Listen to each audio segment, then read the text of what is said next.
Ito medyo confusing at para nakakaloko. 400 per month US dollars to. Job overview.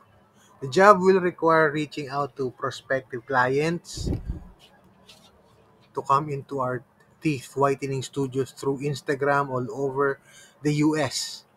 You will be given extensive training and be messaging from one of our company's Instagram accounts. Being familiar with Instagram and how it works is ideal.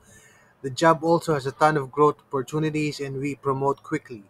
We are growing quickly, currently employing 400 plus employees in the PH and are on track to employ 700 to 800 employees in PH by December 2024.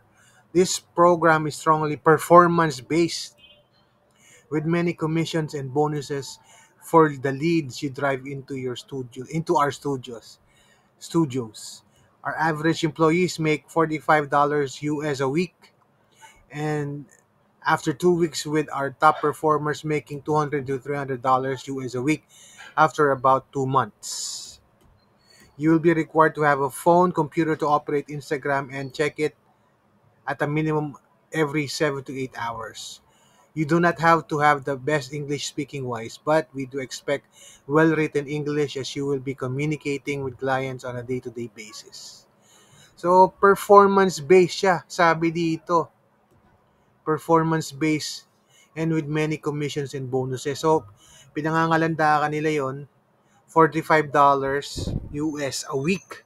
After 2 weeks, magiging 200 to 300. Performance based. So, ibig sabihin, walang bayad ito.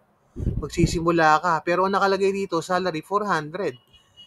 Lokohan yata ito. Palagay nyo. 'Di ba? Anong palagay nyo, mga kaibigan? Totoo ba ito?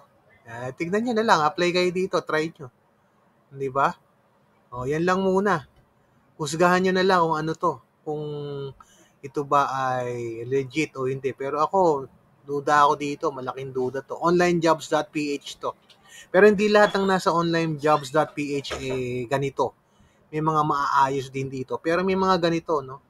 Ingat-ingat tayo. Pero tignan nyo rin. Baka mamaya, may mga tao o may mga kakilala kayo na kumikita talaga dito. Mahirap humusga hanggat di natin nasubukan. Pero kung ako, turuin mo, mag-exert